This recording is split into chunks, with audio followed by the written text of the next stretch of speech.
Subscribe कीजिए आपके अपने YouTube channel education for CBSE को और बेल आइकन को दबाइए ऐसे ही वीडियोस देखने के लिए।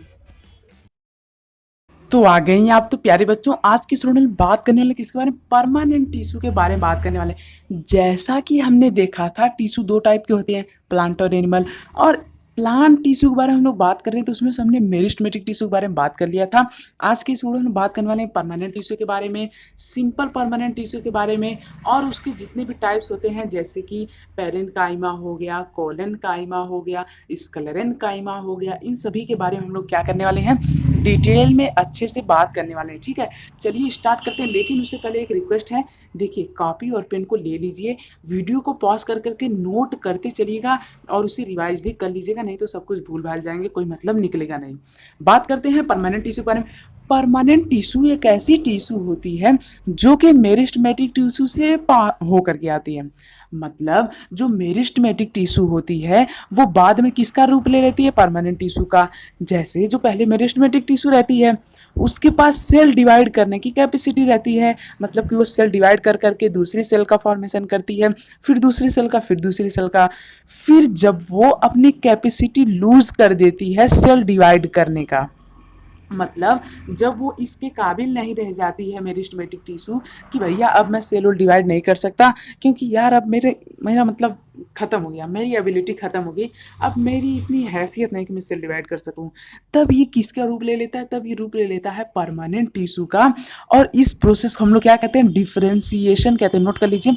तो डिफरेंशिएशन एक ऐसी प्रोसेस होती है जिसमें जो सेल होती है वो क्या कर लेती है, वो अपने शेप और साइज और उसका जो फंक्शन होता है उसे एकदम परमानेंट बना लेती है कि मेरा अब से यही काम रहेगा, यही शेप रहेगा, यही साइज रहेगा और मैं इसी नाम से जाना जाऊंगा, बस अब मुझे शेप ऑफ नहीं बदलना है।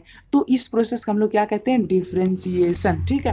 अब प्यारे बच्चों, जो परमानेंट टिश्यू होता है वो किसे बन करके आई? मेरिस्टेमेटिक टिश्यूज बन के आई है।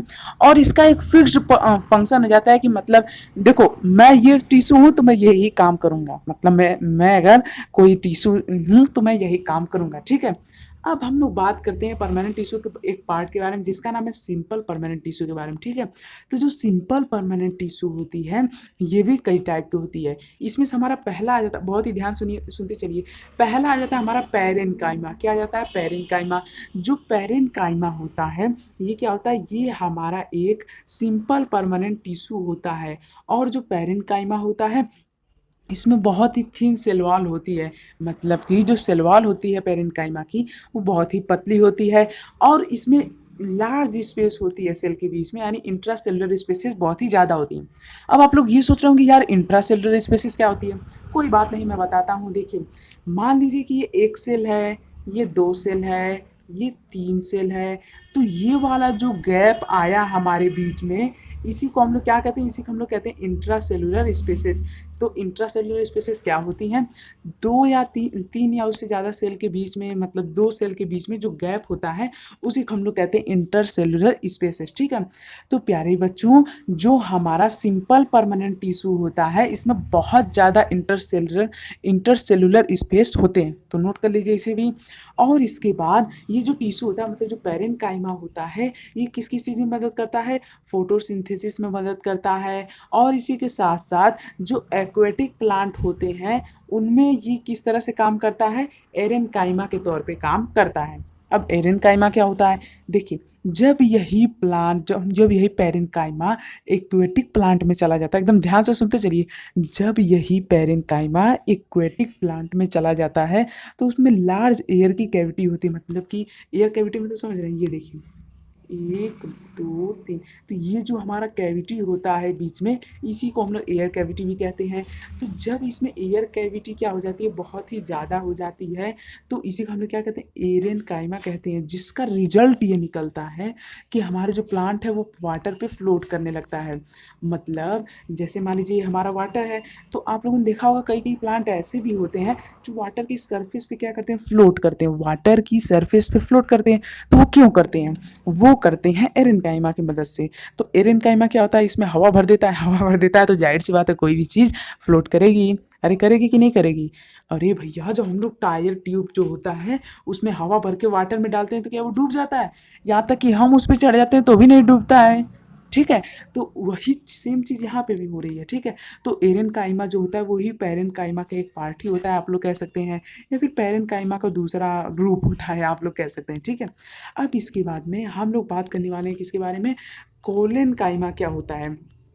कोलेनकाइमा जो होता है ये प्लांट को फ्लेक्सिबिलिटी प्रोवाइड करता है, मतलब एकदम लचीलापन, ताकि मान लीजिए कभी एकदम तेज से हवा आ जाए तो ऐसे झुक जाए, इधर मुड़ जाए, पर वो टूटे ना। लेकिन अगर ये खड़ा होगा तो क्या होगा, हवा आएगी मारेगी ताड़ दे टूट जाएगा, ठीक है। तो इसी वजह से प्लांट को फ्लेक्सिबिलिटी कौन प्रोवाइड करता है, कोलेनकाइमा, नोट करते चलिए। तो जो कोलेनकाइमा होता है इसी के साथ साथ ये प्लांट को फ्लेक्सिबिलिटी तो प्रोवाइड करता ही है, पर इसी के साथ साथ कुछ स्ट्रेंथ भी प्रोवाइड करता है, किसे, प्लांट को, ठीक है। तो कोलेनकाइमा जो होता है, जो कोलेनकाइमा टिश्यू होता है वो प्लांट की बहुत ही मदद करता है। अब कोलेनकाइमा टिश्यू के अलावा भी एक और टिश्यू होती है सिंपल परमानेंट टिश्यू की, मतलब हमने ये देखा कि जो प्लांट टिश्यू होते हैं उन्हें हमने कितने पार्ट में डिवाइड किया था, प्लांट टिश्यू दो पार्ट में, पहला था मेरिस्टेमेटिक, दूसरा था परमानेंट। अब मेरिस्टेमेटिक हमने देख लिया, अब जो परमानेंट होता है उसे भी दो पार्ट में डिवाइड किया जाता है। परमानेंट को, मतलब जो परमानेंट प्लांट टिश्यू होते हैं उन्हें भी दो पार्ट में डिवाइड किया जाता है। उनमें से एक आता है सिंपल, एक आता है कॉम्प्लेक्स। अब सिंपल को भी तीन पार्ट में डिवाइड किया जाता है, उसमें से आता है पैरेनकाइमा, कोलेनकाइमा और स्क्लेरेनकाइमा।